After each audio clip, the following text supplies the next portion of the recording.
টানা তৃতীয়বারের মতো সরকার গঠন করতে চলেছে বিজেপি নেতৃত্বাধীন এনডিএ জোট। দিল্লিতে জোটের বৈঠকে নরেন্দ্র মোদীকেই সমর্থনের ঘোষণা আসে দুই কিং মেকার চন্দ্রবাবু নাইডু এবং নীতিশ কুমারের পক্ষ থেকে। এনডিএ জোটকে সমর্থনের লিখিত সমঝোতাও করেন দুই নেতা। নতুন মেয়াদের প্রধানমন্ত্রী হিসেবে শনিবার শপথ নেবেন Narendra Modi. Shea butter, aloe vera ও ভিটামিন ই সমৃদ্ধ লিলি বিউটি সোপ। এনডিএ নাকি ইন্ডিয়া, কোন তীরে নৌকা ভেড়াবেন নীতিশ নাইডু? দিনভর চলে নানা নাটকীয়তা।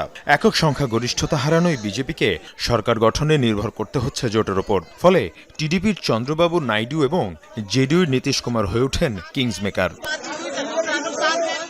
বিকালে দিল্লিতে বৈঠকে বসেন এনডিএ জোটের নেতারা। নরেন্দ্র মোদীর পাশে দেখা যায় কিংস মেকার দুই নেতা নীতিশ নাইডুকে।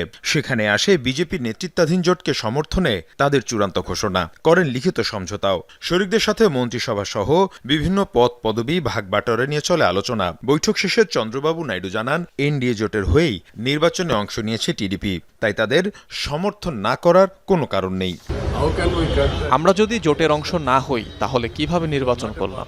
আমরা এনডিএ জোটেই আছি। কেন আপনারা এই ইস্যুতে সন্দেহ প্রকাশ করছেন তা আমার কাছে স্পষ্ট নয়।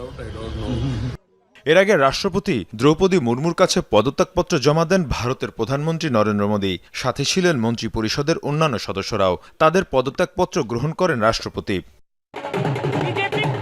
এর আগে চূড়ান্ত ফলাফলে 293 আসন পেয়ে জয়ী হয় এনডিএ জোট। এককভাবে বিজেপির দখলে গেছে 240 আসন। মধ্যপ্রদেশ, বিহার, কর্ণাটক, গুজরাট, অন্ধ্রপ্রদেশ, রাজস্থান, ওড়িশায় একচ্ছত্র সাফল্য পেয়েছে তারা। সরকার গঠনে প্রয়োজন 272 আসন। মীর মুশফিকা হাসান, যমুনা নিউজ।